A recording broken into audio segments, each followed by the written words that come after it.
Les grands mystères issus des dernières recherches sur les ovnis nous est apparu non pas dans le ciel ni dans l'espace intersidéral, mais gentiment tapis dans le désert du Nevada. Qu'y a-t-il au-delà de cette frontière que le gouvernement des États-Unis tient à tout prix à garder secrète? Y a-t-il vraiment une base secrète cachée dans l'isolement du désert du Nevada où le gouvernement des États-Unis effectuerait des vols d'essai sur des ovnis capturés? Les photos satellites russes révèlent-elles la vérité alors que notre propre gouvernement nous empêche de la découvrir? Le récit incroyable de cet homme pourrait-il être vrai? A-t-il réellement travaillé sur des vaisseaux extraterrestres pour apprendre à les piloter? Le gouvernement des États-Unis collabore-t-il avec des extraterrestres dans un complexe top secret portant le nom de code Zone 51?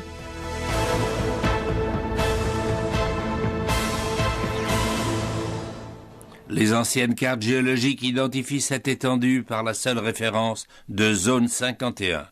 Ce terme désigne une large étendue, principalement composée de l'ancien lit asséché d'un lac qui porte encore aujourd'hui le nom de Groom Lake.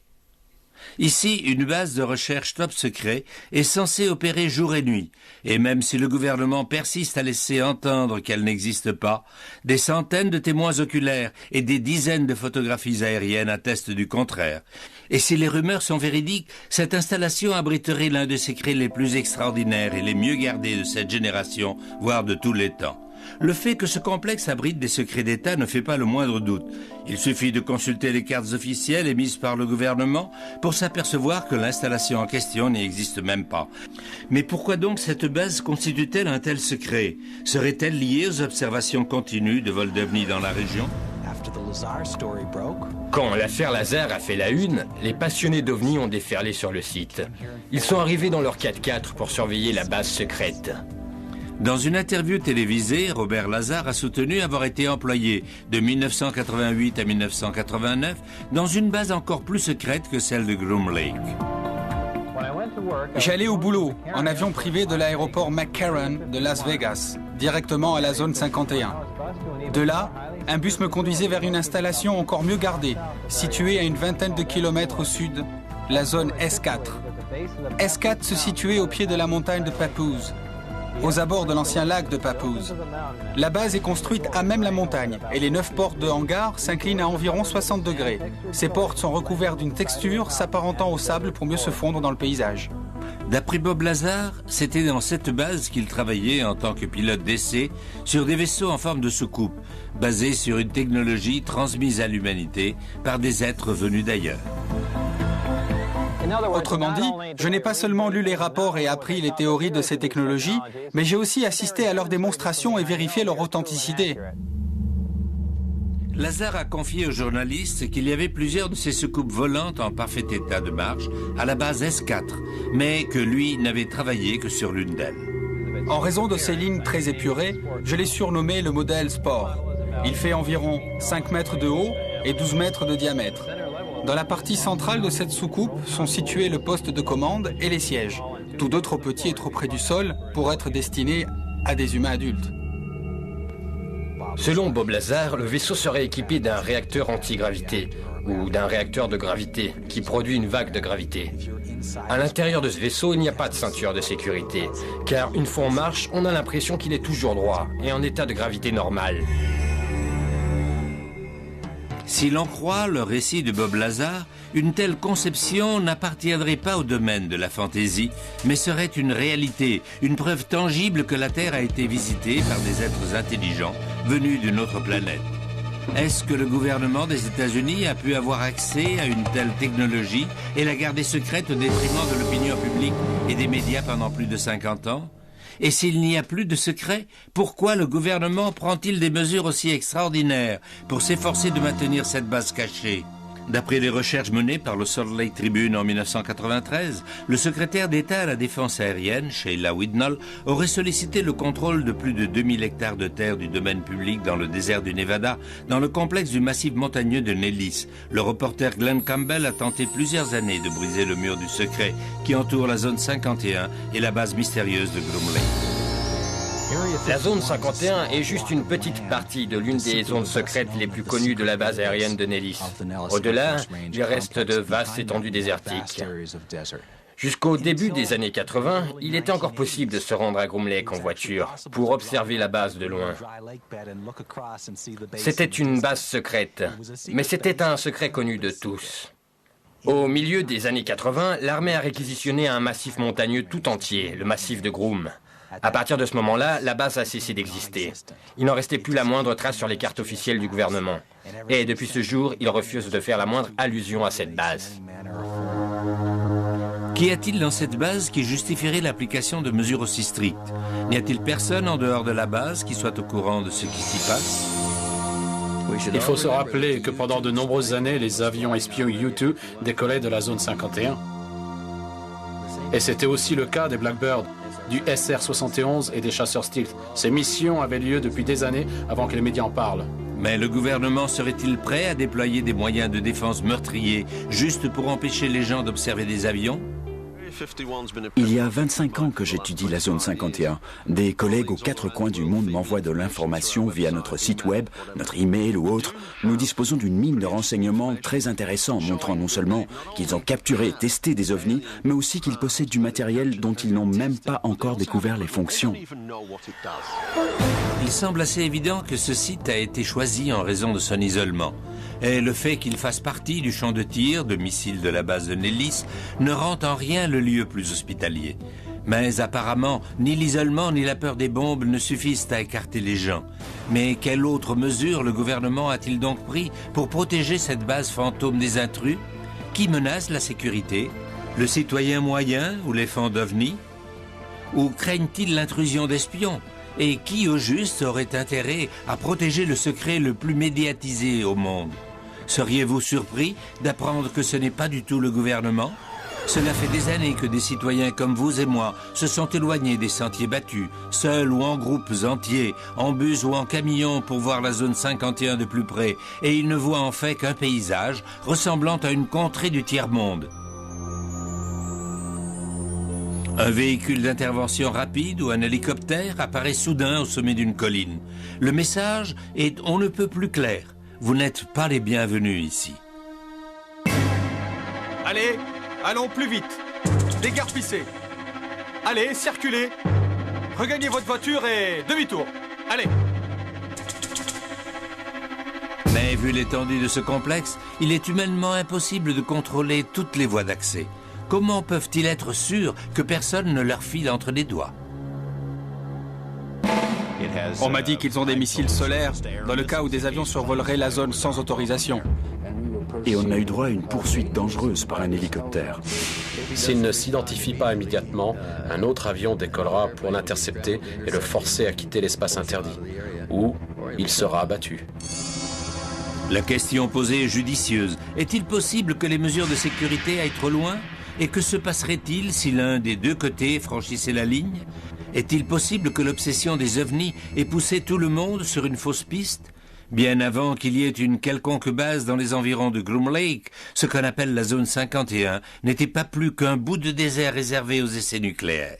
Il est possible que les gardiens de la zone 51 veuillent seulement protéger les gens des radiations résiduelles émanant du champ d'essai. Mais cet avis n'est pas partagé par Norio Hayakawa. Il a pu découvrir en personne les mesures de sécurité agressives déployées dans cette zone.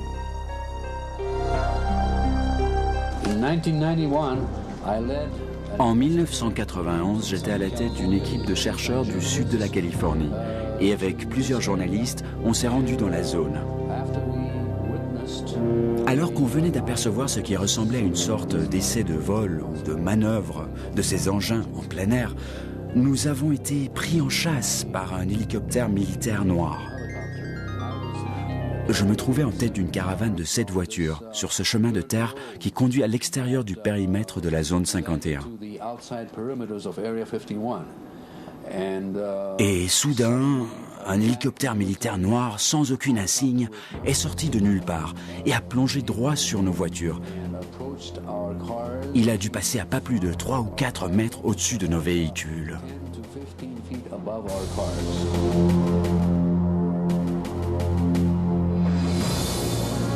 Et pourtant, si Norio Hayakawa et les gens qui l'accompagnaient avaient réellement pénétré dans un domaine militaire, n'auraient-ils pas été sommés, voire même arrêtés? Nous n'avons à aucun moment pénétré dans le domaine militaire. Nous nous trouvions à une bonne distance du domaine militaire. Nous étions dans un domaine public. Nous avions le droit de nous trouver sur un terrain de propriété publique. Pourtant, nous avons été traqués par cet hélicoptère. Ils ont mis nos vies en danger. Quoi qu'il se passe dans la zone 51, il est peu probable qu'on en écarte les gens pour les protéger des risques d'accidents ou des radiations atomiques. Le dispositif de sécurité vise plutôt à protéger ceux qui se trouvent à l'intérieur du complexe. Ils sont prêts à déployer tous les moyens nécessaires pour éloigner les curieux de cette zone, et même des abords du périmètre. S'il est vrai que les forces de sécurité de la zone 51 sont prêts à prendre en chasse des civils en territoire public à plus de 15 km du site, n'ont-ils pas oublié que cette base secrète est probablement encore mieux visible à partir du ciel? Ne suffirait-il pas, en effet, de survoler le complexe à basse altitude pour voir exactement ce qui s'y passe? L'ex-colonel de l'US Air Force, Wendell Stevens, n'est pas convaincu. L'espace aérien y est hautement restreint. Si un pilote se trouvait par erreur dans une des zones interdites, on lui demanderait immédiatement par radio de dégager. S'il persiste à survoler la zone interdite, on le sommerait de quitter l'espace et on le radioguidera vers l'issue la plus proche. S'il tarde à répondre, un autre avion décollerait pour le forcer à quitter la zone ou bien il serait abattu.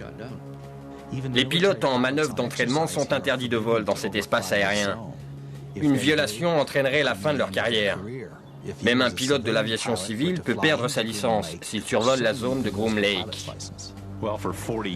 Il y a plus de 40 ans que ce site sert aux essais dans le cadre des projets noirs. Autrement dit, les secrets militaires les mieux gardés du monde, et c'est là qu'ils se trouvent. Le site est parfait pour ça. Il est entouré de montagnes, en plein milieu de nulle part, et juste à côté d'un terrain d'essai nucléaire. On m'a informé que la base est équipée de missiles solaires, dans le cas où des avions intrus survoleraient la zone. Il y a aussi des détecteurs de mouvement enfouis dans le sol, et des appareils capables de déceler l'odeur d'ammoniac dégagée par l'épiderme humain. Il y a aussi des caméras de surveillance qui épient le moindre mouvement aux abords de la base. Vous voyez, c'est un site extrêmement bien protégé. Évidemment, ce genre de mesures de sécurité sont habituelles pour des installations militaires ultra secrètes. Peut-être teste-t-il la prochaine génération d'armements de pointe, des rayons à particules de haute puissance, ou peut-être des armes spatiales, ou faut-il chercher ailleurs? A-t-on la moindre preuve qui confirmerait le témoignage de Bob Lazar? La source d'énergie qui permet aux vaisseaux extraterrestres de se déplacer dans le cosmos serait-elle entre les mains du gouvernement? Nous sommes très nombreux à avoir consacré énormément de temps et d'énergie à la recherche sur la zone 51. Mais je ne doute pas un instant qu'ils soient en train de développer un nouveau type de technologie. Nous avons pu apercevoir des engins survoler la zone 51 au-dessus du massif de Groom.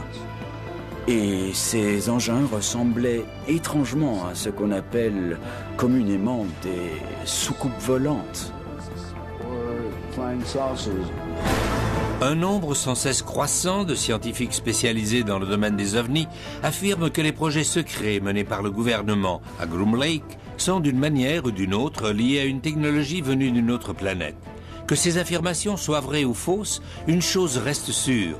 Les témoins ont vu des engins volants survoler Groom Lake, engins dont l'aspect ne semble pas avoir été conçu par des humains. S'agissait-il en fait d'ovnis survolant la zone 51? Et que dire des photographies, des enregistrements vidéo et ces lumières étranges dans le ciel? Dispose-t-on de témoignages faibles qui confirmeraient la présence de vaisseaux, voire d'êtres extraterrestres dans la zone 51? Le récit de Bob Lazar ne marque ni le début ni la fin de la saga de la zone 51. Un certain nombre de personnes avaient déjà vu des ovnis dans le désert du Nevada, bien avant la naissance de Bob Lazar. Mais l'histoire a intéressé tout le monde à partir du moment où George Knapp a été interviewé par une des télévisions de Las Vegas. C'est ce qui a mobilisé le public ici. Avant cette série d'interviews, la zone 51 n'était qu'une référence dans les anciennes cartes militaires, une zone d'essai nucléaire menée, bien sûr, dans l'intérêt de la sécurité nationale. Mais l'année 1955 a marqué un tournant. Cette année-là, la société Lockheed cherchait désespérément une base d'essai pour tester son nouvel avion espion, le U-2. Ils ont placé tous leurs espoirs dans leur chef d'escadron d'essai, Tony Levier, et ont trouvé un endroit isolé, disposant d'une très longue piste de décollage. Et c'est ainsi que la zone 51 est devenue la base d'essai aérien la plus secrète des États-Unis. Mais que se passait-il d'autre dans cette base?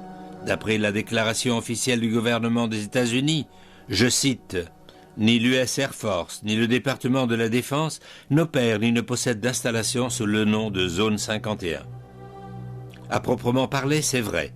Et même si cette base a été construite par la CIA et est utilisée exclusivement dans le cadre de projets gouvernementaux, elle est exploitée par une société privée.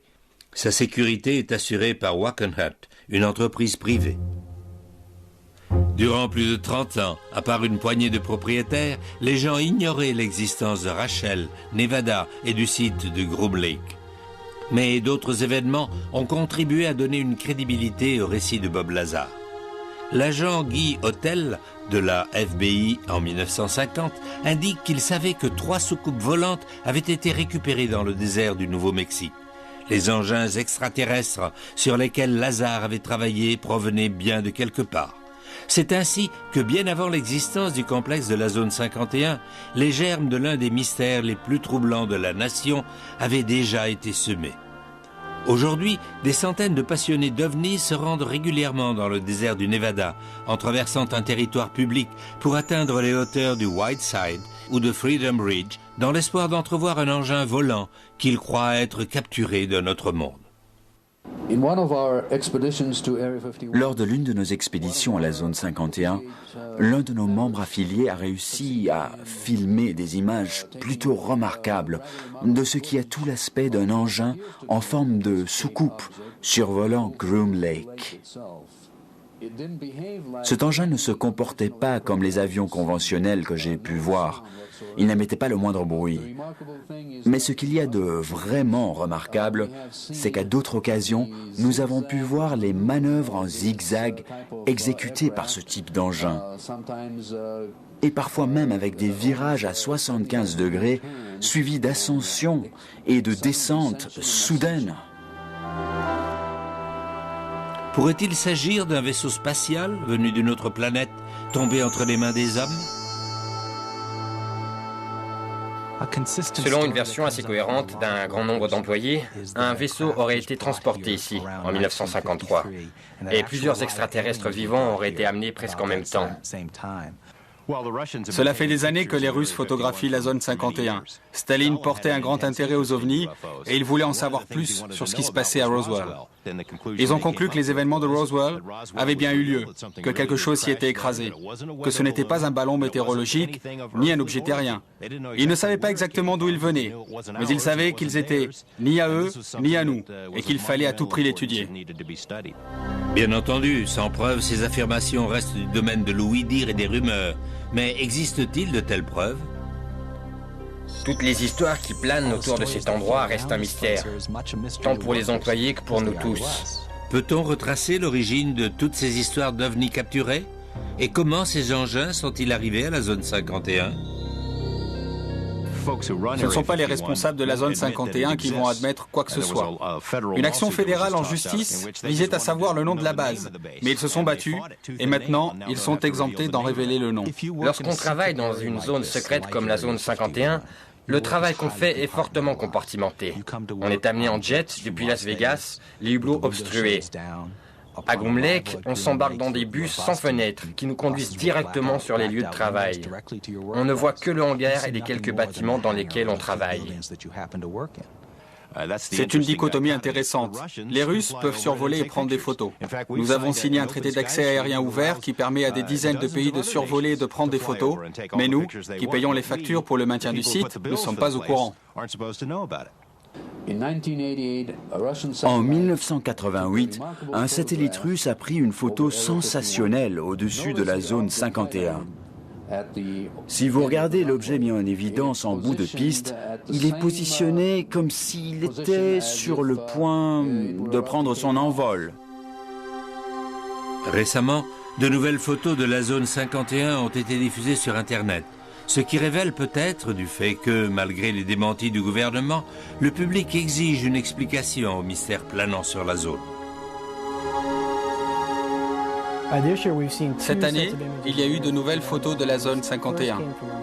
Les premières provenaient d'un satellite espion russe capable de détecter des objets de moins de 2 mètres.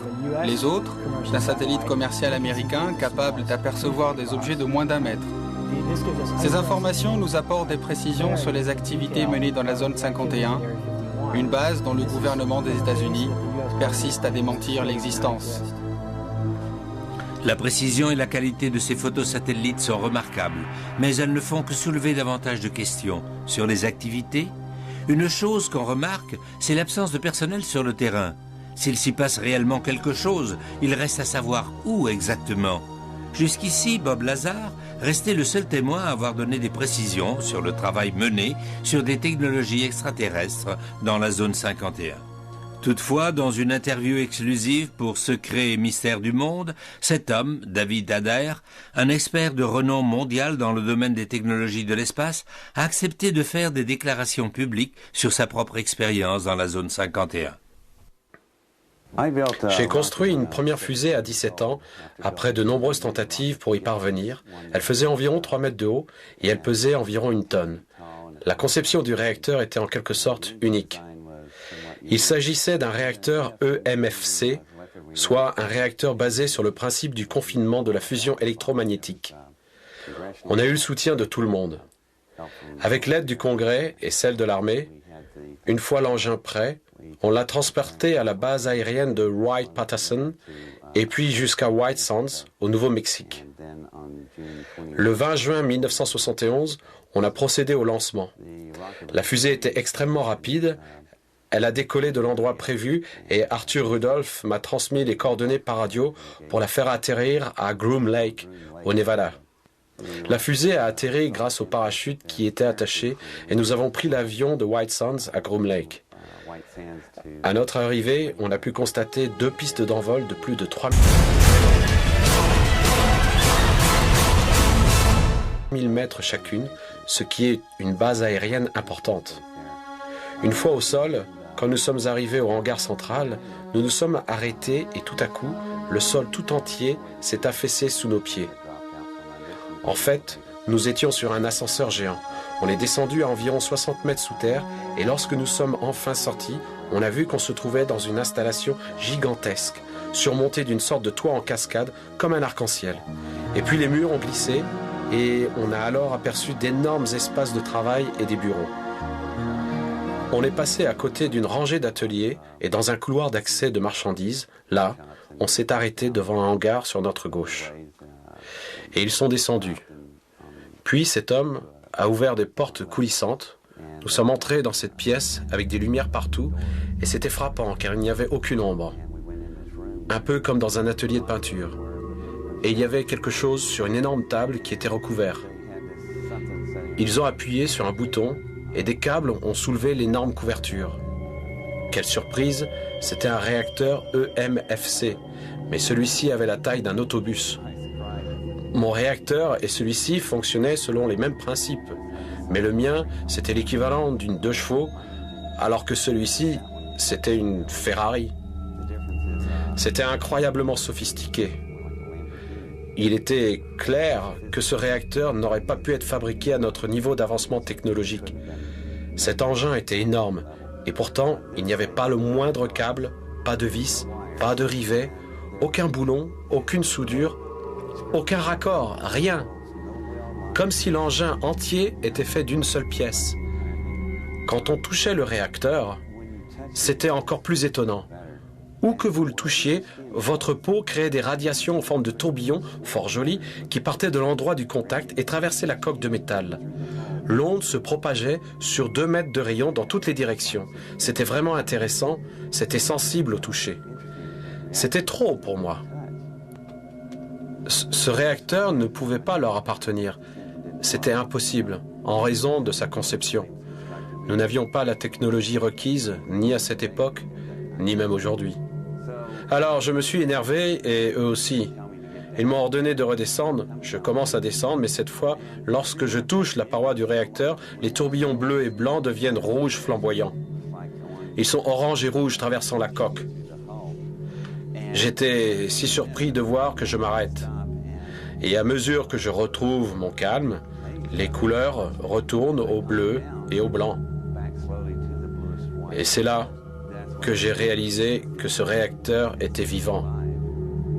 Il ne réagit pas aux radiations thermiques, mais plutôt aux ondes. Il s'agit en fait d'un réacteur symbiotique. Autrement dit, il est capable de communiquer avec les occupants de l'aéronef. Ils avaient des engins volants ressemblant à des soucoupes qui se sont écrasés au sol. Ils ne comprenaient pas ce qui les faisait fonctionner. Ils se servent en fait d'êtres humains par la voie de la télépathie. Un peu comme dans le cas du projet de Remote Viewing. Ils peuvent, en connexion avec la zone 51, déterminer comment ces appareils étaient commandés par la pensée. Si vous doutez, je vais vous parler de développement récent. À l'université de Princeton, au laboratoire de recherche Pear Labs, le professeur Robert Jahn travaille en ce moment même sur le nouvel avion de combat X-29 et plus particulièrement sur un module de transmission par lequel le pilote, dans son casque, est connecté au cerveau-commande de l'avion au moyen d'électrodes reliées à son crâne, et ce sont ses pensées qui font réagir l'avion. Une véritable relation symbiotique entre le pilote et l'avion. C'est quand je suis redescendu du réacteur et que je l'ai regardé que je me suis vraiment rendu compte qu'il était d'origine extraterrestre. Cette conception n'avait rien à voir avec notre technologie. J'ai compris que cet engin était en fait la preuve que tout le monde cherche, et ça m'enrageait qu'ils cachent cette information du public, car ils n'ont aucun droit de faire ça. Cet épisode s'est terminé lorsque David fut écroué jusqu'à l'arrivée du général Curtis LeMay, à l'époque commandant de la division stratégique de l'armée de l'air, qui l'a escorté jusque chez lui. Oui, LeMay est revenu me chercher. Il m'a fait comprendre qu'il n'en avait pas terminé avec moi. Il m'a assuré qu'il me couvrirait, mais qu'il reviendrait dans ma vie tôt ou tard. Et le général avait raison. À peine s'était-il diplômé, David Adair reçut sa convocation au service militaire pour 8 années au service de la marine de guerre des États-Unis. Mais le jeune spécialiste en fusée reste parmi les seuls à avoir vu et touché ce qu'il considère encore comme étant un réacteur symbiotique, voire même biologique, d'origine extraterrestre. Et si les mystérieux engins volants vus dans le ciel de la zone 51 n'avaient pas été récupérés à la suite d'accidents d'OVNI, notre gouvernement aurait-il pu collaborer en secret avec une autre civilisation? Existe-t-il des relations d'amitié entre nous et des êtres venus d'un autre système? Juste au cas où vous auriez encore des doutes, si la base secrète, la plus connue des États-Unis, reste au-dessus de la loi et bien impliquée dans des projets secrets, une résolution présidentielle datée du 25 septembre 1998 devrait suffire à rassurer tout le monde. Dans ce document, le président Clinton exemptait les forces de l'armée de l'air, opérant à proximité, de toutes les législations portant sur les déchets dangereux ou solides, tant à l'échelon fédéral, de l'État qu'interétatique, et qui supposerait la divulgation de renseignements classés secrets et dont la divulgation serait préjudiciable à la sécurité nationale. Mais de qui doit-on protéger la nation? Personne ne met en cause les déclarations de Robert Lazar sur son travail sur un modèle grandeur nature de ce vaisseau extraterrestre. Il s'agit de l'information la plus importante des 100 dernières années. Et d'après David Adair, un réacteur encore plus grand et avec des proportions et une puissance énorme serait également entre les mains du gouvernement des États-Unis depuis plus de 30 ans. Mais que peut-on déduire de la description d'une technologie d'origine extraterrestre? Comment est-elle arrivée aux mains des hommes? D'après Robert Lazar, il aurait eu accès à des renseignements qui pourraient constituer une preuve irréfutable de l'existence de vie intelligente sur d'autres planètes.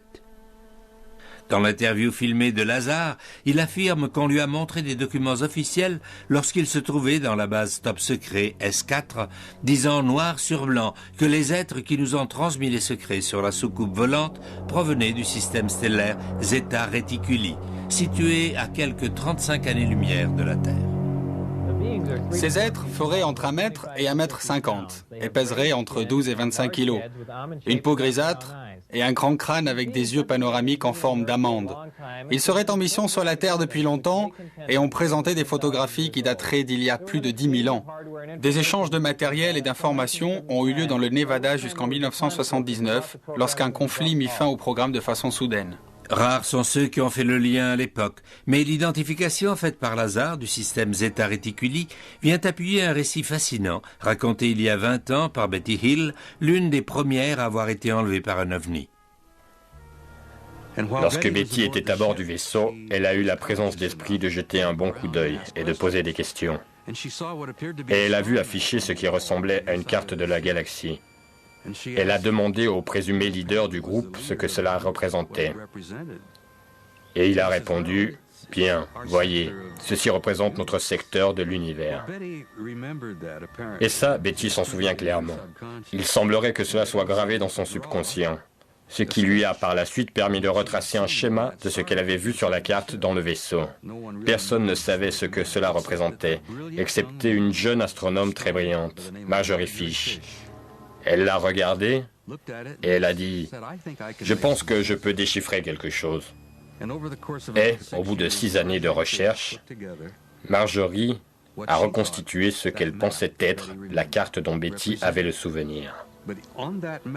Se trouvaient ici plusieurs systèmes stellaires qui n'ont été découverts que vers la fin des années 60. Les découvertes ultérieures ont alors rendu la carte interprétée par Fish valable. Le système stellaire, d'où le commandant du vaisseau a dit à Betty qu'il provenait, est appelé Zeta Reticuli. Betty Hill aurait-elle pu inventer tout ça? Et Bob Lazar aurait-il tiré ce nom d'un chapeau de magicien? Ou sommes-nous enfin en présence de preuves irréfutables de la venue d'extraterrestres sur Terre, voire d'enlèvements liés à la zone 51? Betty et Barney n'ont pas menti, car dans les années suivantes, leur récit n'a constitué qu'une partie infime de la vaste quantité de preuves confirmant que ces événements sont réels. Mais alors est-il possible que le gouvernement ait conclu une sorte de contrat avec les extraterrestres? Une telle hypothèse est-elle envisageable? Il est possible que nos gouvernements arrivent à une entente avec un autre monde.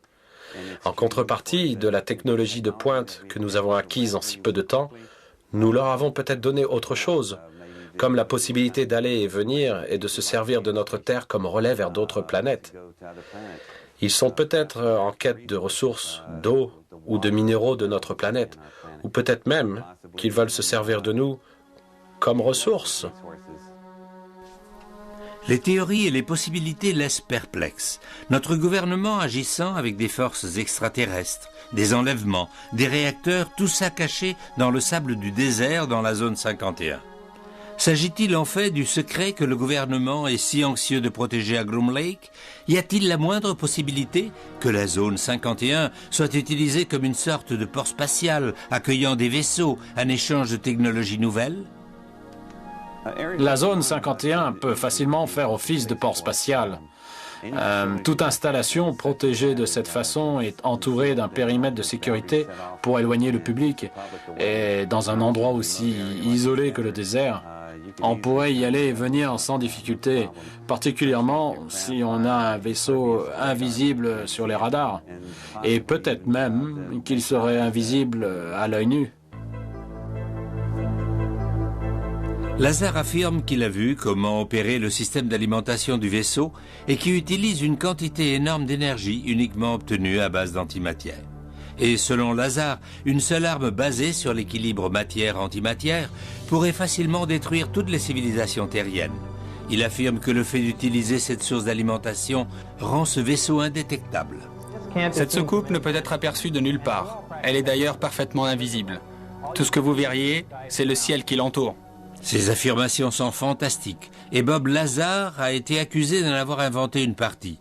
Existe-t-il la moindre raison de croire ce qu'il dit?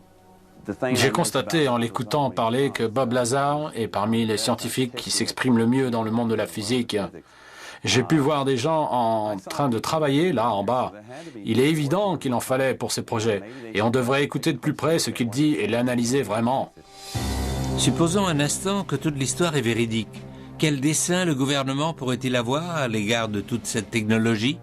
Norio Hayakawa n'est pas d'avis que ces technologies de pointe serviront à améliorer le sort de l'humanité.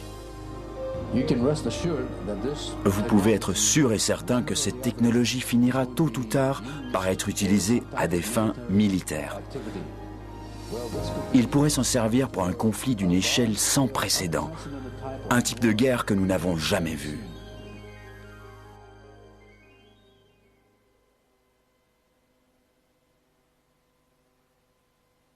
Norio Hayakawa n'est pas convaincu que ces découvertes technologiques serviront au bien de l'humanité.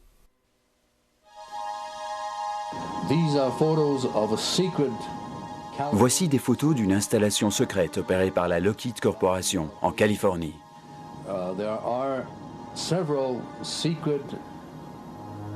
Il y a plusieurs bases aériennes secrètes dans le sud de la Californie où ils sont en train de tester des composantes pour essayer de reproduire certains de ces objets.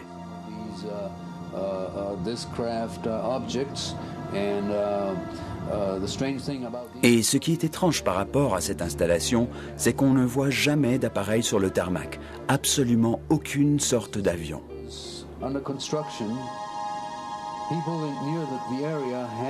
Lorsque le site était en construction, les gens de la région ont pu voir des files interminables de camions à ciment, pratiquement 24 heures sur 24, sans interruption, parfois durant plusieurs semaines, sans arrêt, ce qui indique que la construction d'un complexe souterrain de grande envergure était en cours.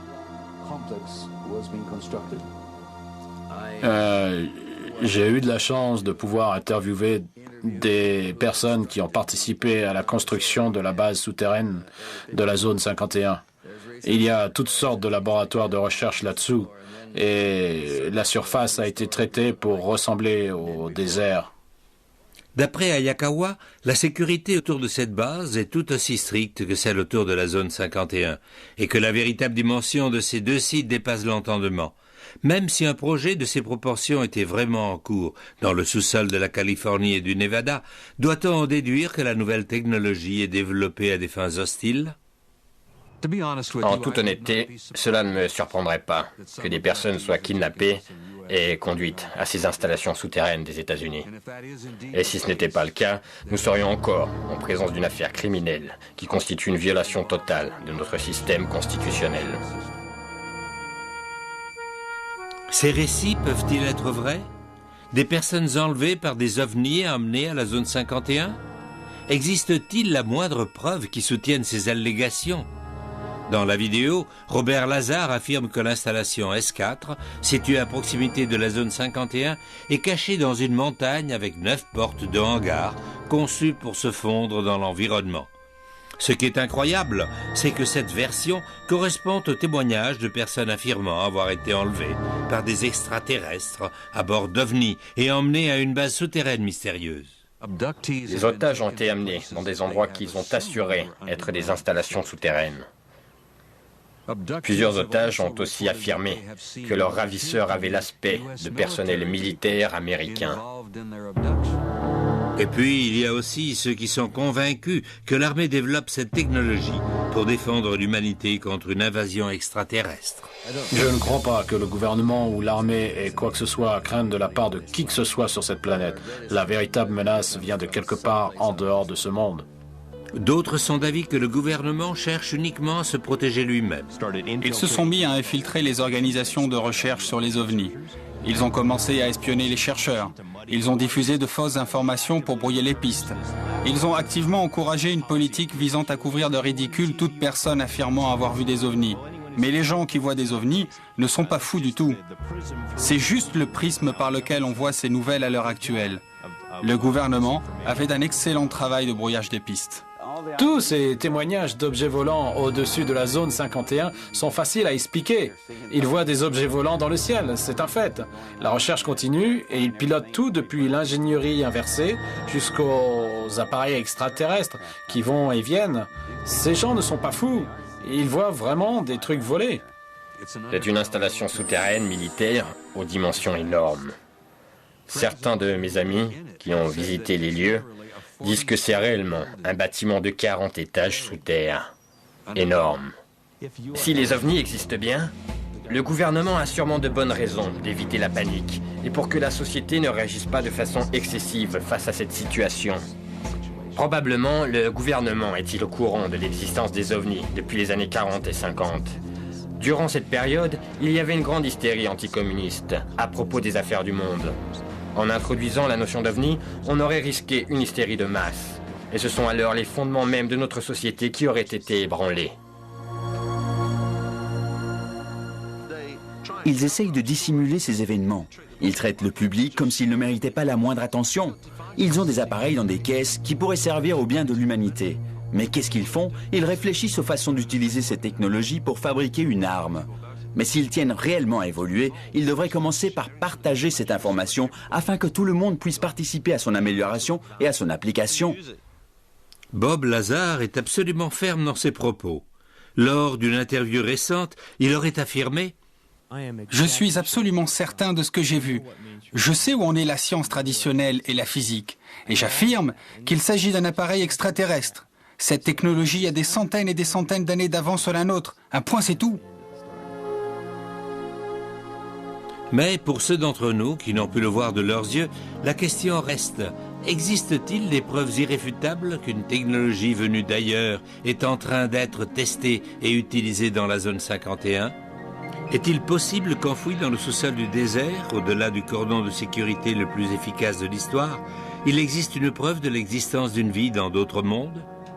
Si cette preuve y existe, elle soulève une autre question encore plus cruciale. Le monde pourrait-il devenir un monde meilleur si cette incroyable information était divulguée et si l'inconnu devenait l'inimaginable ?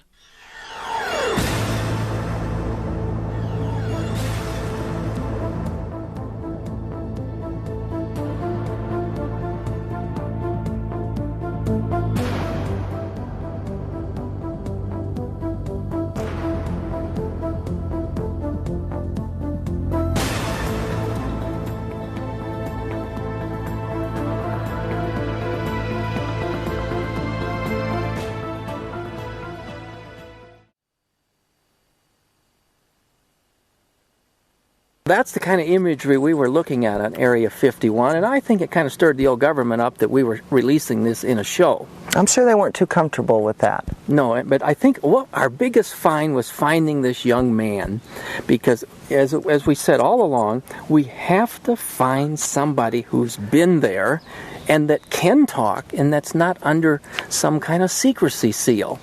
And we finally found that man, and you know, we had some serious questions about whether he was real at first. Oh, absolutely. You know, and you always question that when you're doing a documentary program is, you know, what is the credibility of the people on camera? Are they believable? Are the stories they telling, are they real? Can they be backed up?